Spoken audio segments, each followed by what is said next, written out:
jenazah pengikut pesugihan, kulitnya serupa kedebong pohon pisang.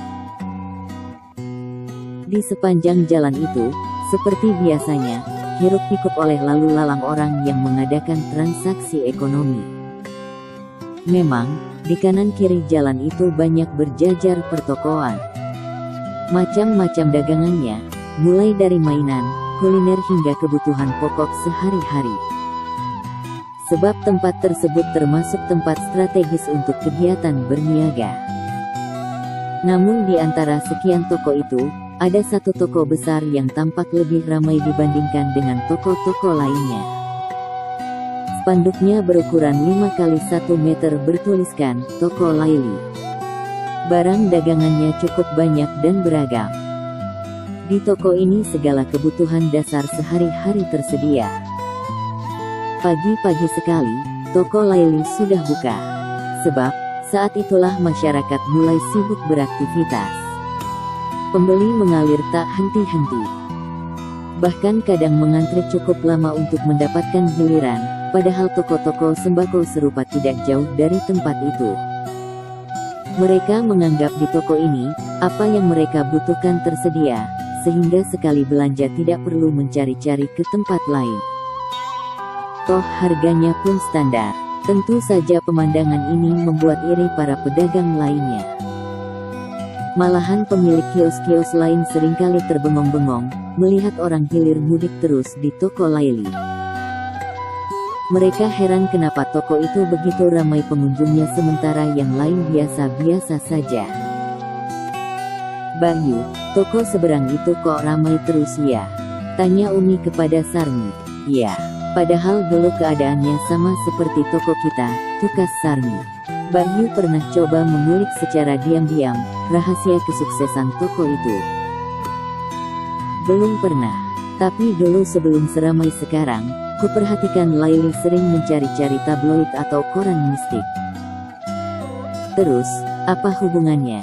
Di dalam media itu banyak iklan seputar pelet, jimat-jimat, ajian-ajian, obat-obatan bahkan penglaris. Apa itu penyebabnya, Bayu? Entahlah, kita tidak usah suuzon. Keduanya menutup pembicaraan siang itu sembari memeras otak, bagaimana agar dagangan mereka juga bisa ramai.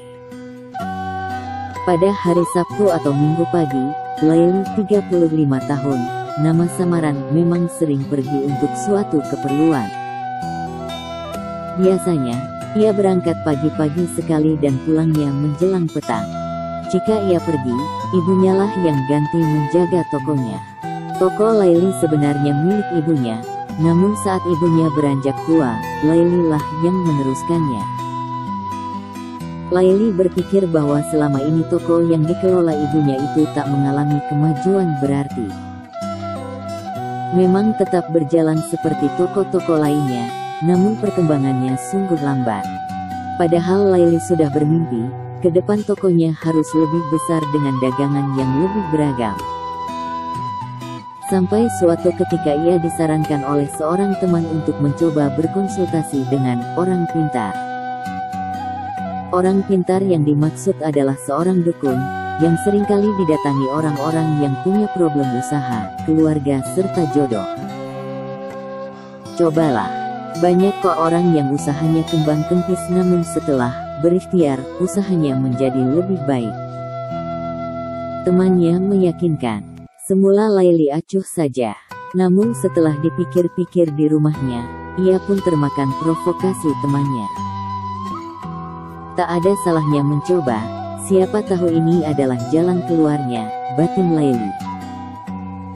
Entah kenapa mulai saat itu, perempuan satu ini mulai keranjingan mendatangi dukun, paranormal dan orang-orang yang disebut-sebut pintar. Tujuannya sama, yakni mencari cara agar usahanya jauh lebih maju. Dari satu orang ke orang lain, dari satu tempat ke tempat lain, dari satu kota ke kota lain.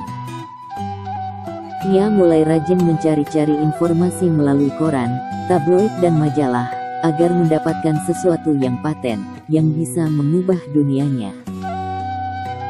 Betapapun harus merogoh koceknya dalam-dalam sebagai mahar, Laili tidak keberatan asalkan membuahkan hasil.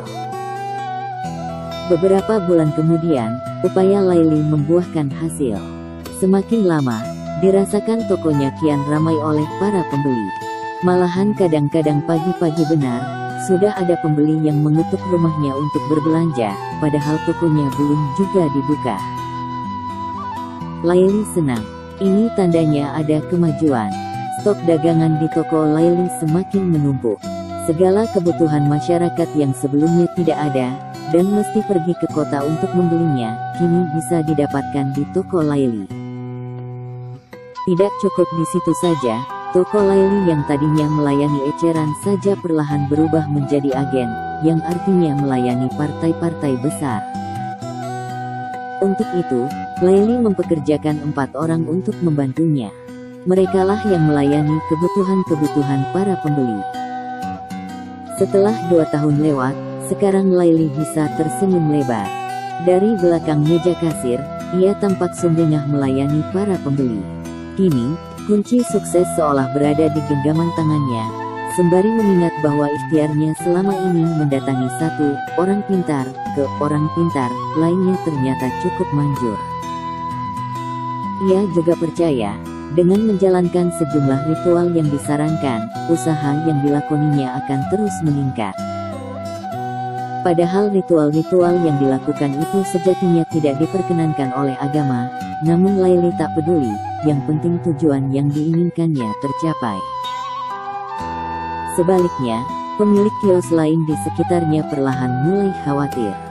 Sebab dari hari ke hari, grafik pembeli mereka terus menurun. Jika begini terus, bukan tidak mungkin mereka akan gulung tikar, sebab pelanggan satu persatu beralih ke toko Laili. Toko itu seolah memiliki magnet yang luar biasa, yang bisa menyedot orang untuk datang dan datang lagi. Namun lambat laun aroma ketidakwajaran Laili dalam menjalankan roda usahanya tercium juga oleh beberapa orang di sekitarnya.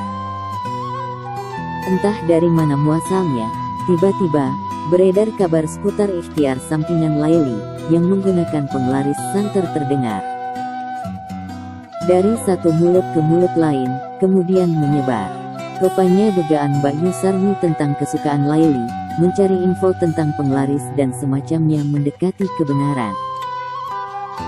Laili tidak menanggapi isu yang berhembus tersebut tetapi juga tidak menampik. Ia pun beranggapan tidak ada yang salah dengan dirinya.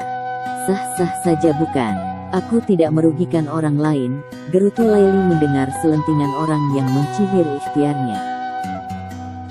Di seberang jalan, tampak Mbak Yusarmi dan Umi seperti biasa bercengkerama. Bayu, dugaanmu sepertinya benar. Ternyata orang-orang banyak membincang kesuksesan Laili, yang diperoleh melalui cara mencari penglarisan, kata Umi agak serius. Biarlah. Kenapa kita ikut repot? Baik atau buruk, toh pelakunya sendiri nanti yang akan menanggung resikonya, jawab Mbak Yusarmi. Seiring perjalanan waktu, berita itu sirna dengan sendirinya.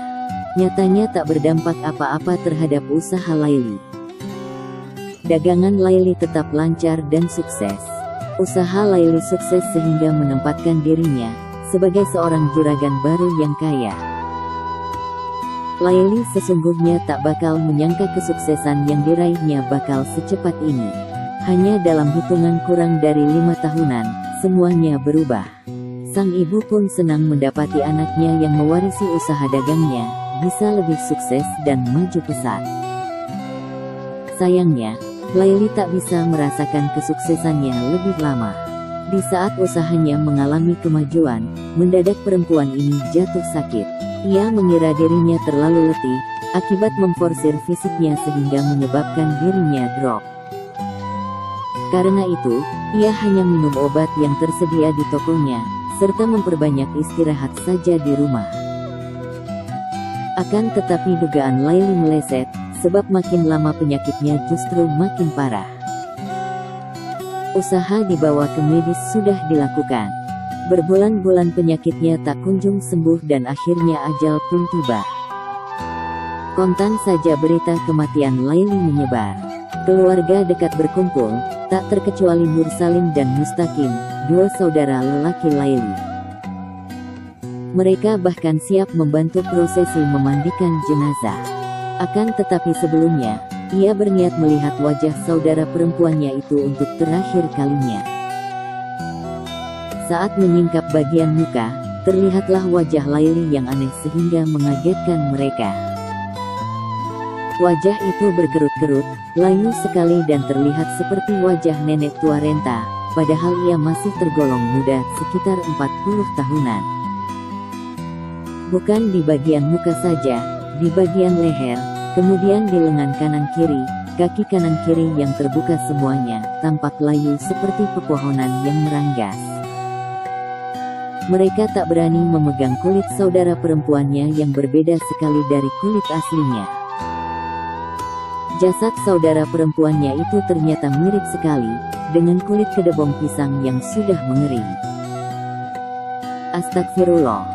Bagaimana bisa terjadi? Tanya Nur Salim. Saudara lelakinya itu hanya menggelengkan kepala. Ia juga bingung sekali dan tak habis pikir kenapa bisa demikian. Padahal sebelumnya kulit saudara perempuannya masih biasa-biasa saja. Tak ada yang aneh, tetapi begitu disingkap bagian mukanya saat hendak dimandikan, seolah semua kulit yang terbuka itu mirip dengan kulit kedebong pisang. Kita panggil Ustadz saja. Tak beberapa lama kemudian, sang Ustadz sudah tiba di tempat itu. Setali 3 uang, ia pun tercengang mendapati pemandangan demikian namun segera menguasai diri. Tak lama kemudian berdoa agar prosesi jenazah dari awal hingga akhir, dimudahkan oleh Allah Subhanahu wa Ta'ala. Sang Ustadz tak dapat menyembunyikan keheranannya atas pemandangan yang baru saja dilihatnya. Sementara Ibu Laili pun tak kuasa menahan kesedihannya. Peristiwa di tahun 80-an ini sungguh di luar dugaan. Memang hanya beberapa orang saja yang melihatnya, namun berita perubahan kulit Laili menjadi berkeriput dan sangat tua itu sempat menjadi buah bibir masyarakat. Sebagian orang kemudian mengaitkan dengan cara Laili menjalankan usahanya sewaktu hidupnya.